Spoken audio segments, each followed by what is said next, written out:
my day is really.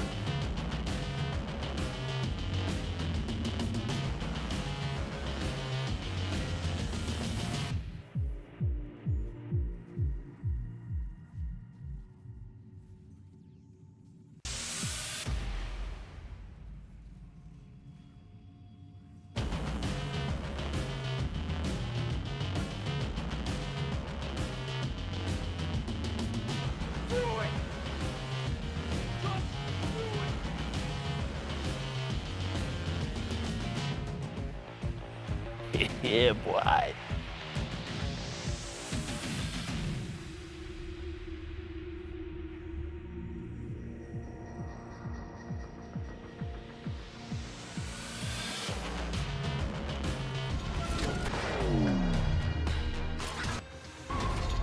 What's good, YouTube, and welcome to another video about Warframe. This time it's about the Falcor, and of course your request, and I provide as always. Let's start.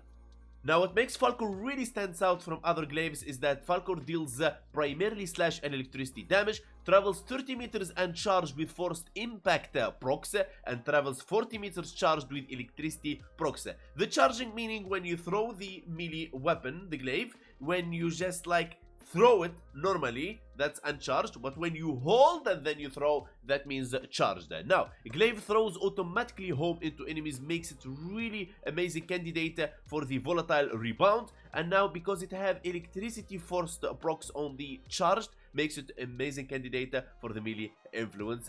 Let's go to Simulacrum. And here we are against level 225, a heavy corrupted gunner steel path edition. But before that, let's take beginners friendly approach on how to glaive. Now, if you use glaive like this, that's very wrong because it's not an Ikana or Inudem or Kronan. Alright, so glaives are thrown melee weapons. How you throw them? Instead of tapping like a normal melee weapons, you throw them by holding the melee button like so. Boom, boom, boom. Now, there is charged and uncharged. Now, if I keep holding, you can see the animation of the aim button. You see the aim button have the animation of the circle turning around. That means it's a charge. Now, if it's not charged, all right, it will not have that. Now, that's a charged. Now, that's not charged. Okay, look at that. That's not charged. Boom. Now, Falcor can be used in different ways. Of course, you can throw it, charged, of course, and then you detonate it mid-air. How you detonate it? You use the heavy melee attack button. You know when you are heavy attacking with melee weapons? Is that button, but the glaive has to be on mid-air. So you charge, you throw it. When it reaches the point where you want it to be detonated, you hit the heavy melee button on the mouse wheel. Alright? So, you throw, charged, and then you detonate. Boom. You see the detonation? Boom. Look at that. Boom. Now, Falcor, how to be used is different from any other glaive weapons. And now, the first way you can play the Falcor is by collecting combo. And no, it's not going near enemies like this and acting like you're using a Nikana Prime. No. But what you do is you just throw it, and the weapon have an amazing feature called home landing and chain reacting between enemies really quick that collects combo so fast, and you just can keep going like this. You just go like this until you get maybe a tennocreate effect and you just can heavy attack. Now, that leads us to the next playstyle. Now, playstyle, you throw and you detonate immediately, like this. Boom. You throw and the moment it reaches enemies, you detonate. Now, I used this weapon for a while now, and I figured a better way, not collecting combo and not detonating it immediately. So how you do this exactly? So, you throw it, let it land like in a couple of enemies, like so, and then detonate. You see that? Look, now this is without detonating, like just jump, there is no effect.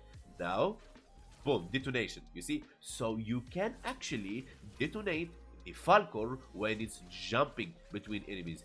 Because if you pay attention, look how long it takes it to come back. Enough time for you to detonate it. Okay, that's pretty good. So, now, this build you was just checking its power. It's not built, it's without any mods. You see, I listened to you because some channels said we want to see sometimes weapons without mods before you actually put the mods on. Now let's go for the real deal. And here we are for the builds. First thing first, we're going to be using 2 Emerald Darkon shards because we're going to mod our Falcor for corrosive. And no, we're not losing our electricity status. effect because it's guaranteed. That's what makes Falcor stands out. Now, we're going to be using 3 Violet Archon shards. You can use them Tau Forge if you have. You're going to be using Nourish as the helmet ability because we're not going to mod our weapon for viral. But yet, if you don't want to use Nourish, you can use, for example, the Panzer Volpofila will help you proccing your viral. Now, Revenant Prime build, we're gonna go with Ready Steel for 2 combo multipliers so we don't use Corrupt Charge on our melee weapon. Means we're gonna win 1 slot. Arcane Fury, Arcane Strike. Alright, now going to the Falcor. The Falcor build will be using Gleaming Talon, Dreamer's Wrath. It enables Tenokai and increase the opportunity chance by 50% and the Tenokai attacks critical damage by 32%. Now, if you don't like that, of course you can use the Discipline Merit. It's really amazing. Like makes it occur every 4 melee instead of random, but I prefer Dreamer's Wrath for critical damage. Primed Pressure Point, Amalgam Organ Shatterer for the heavy attack wind up speed, Killing Blow for the melee damage on heavy attack, and 60% heavy attack wind up speed, Sacrificial Steel for critical chance and 2 times for heavy attacks because the Glaive detonation is considered as a heavy attack. It consumes your combo multiplier, Primed Fever Strike for Toxin, Volatile Quick Return. Now, Volatile Quick Return, like, it's really amazing and it has a downside to it. It like seem like -4 bounce. When you see like it's -4 bounce, you would say it will not chain react through enemies, and of course everyone would go for this one, Volatile Rebound. Now, Volatile Rebound is really amazing because it detonates and because it has home landing, and it's like, this is like best in slot volatile to use.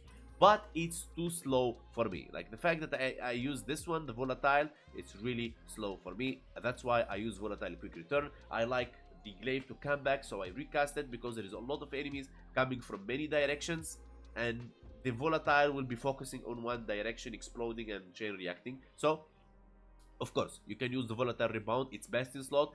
I prefer the Volatile Quick Return. Okay, so think about it. Primed Smite, Corrupted, multiplicative damage against faction, Voltaic Strike, Electricity, plus Statue Chance. Now, of course, this is the slot where you want, for example, if you have a Riven or something, this is what you want to change it with. Alright, so in case you ask in the comments, I have a Falcor Riven, where I put it. There you go, instead of Voltaic Strike, because even I remove it, I still have Corrosive, because the weapon have a built-in electricity, and even if you build around it, it will still be guaranteed a proc. That's why I love this Falcor. Melee Influence, when you proc electricity on enemies, all the status you proc in that enemy will be transferred to all enemies within 20 meters for 18 seconds, except dotting like impact, puncture, and slash. Now, let's check this weapon, how it actually performs with this build. I will not use Nourish, okay? We have Corrosive, we have electricity. I will use it in a second, but okay. The first style to play it, like I showed you earlier, you just throw it and it bounces between enemies. It's really powerful, it's really good. This will start collecting for you combo. As you can see, it killed them even with this build that it's not made for that combo style. Look at that. Boom. Boom. I mean, it's really powerful and really amazing just by 5 combo multipliers. That's one style. Now, the style this build is made of, boom. That, what I'm talking about. One-shotting these enemies, except this guy, I think he feels like he's a Thanos somehow. Look at that. Come on, bro. He had to do it in the video. He has to act strong in the video. So anyway, there you go. Boom. And they are disappeared. Now, the way to do this is really simple. Either you just detonate it when it reaches the enemies immediately, or you let it bounce for a second, like I will do now. And bounce, and boom. Detonate. Okay? Totally up to you. Okay? Now, that's the build, and that's the power. And now, let's use Nourish. If you don't want to use Nourish, of course, the Panzer Profiler will do the job. Activating Nourish and throwing. Boom. Look at that. Enemies are disappeared. I mean, with very few stacks of Nourish. Look at that. Which is viral, of course. Look at now, just throwing it like normally. Right? No detonation. There you go. And now, let's throw it after it bounces a bit. Boom, boom, boom, pop. And they're just gone. The reason for letting it bounces a bit, because Nourish will give it more viral stacks. That means the enemy is more vulnerable to damage on their health.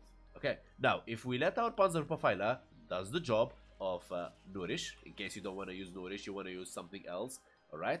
And of course, any enemy survives many hits from our Falcor will be armor stripped, because we're using 2 Emerald Archon shards and we're running Corrosive. Now this guy is like 8 stacks. Come on, let's go. 10 stacks. Alright, let's go. Boom. Now he's disappeared. This guy is dead, the one that was here, right? Of course, the Panzer Profiler a bit slower, but yeah, you get the point. There you go. And boom. Easy as that. By this, we come to an end to our video. Big love to you all for your amazing support. I'm not in my prime shape when I'm recording this video. Hopefully, I get better soon. Don't forget to like, sub, turn the bell on to get notifications about the upcoming videos. Join our Discord, the link in the description. And I will see you next time. Mamma mia.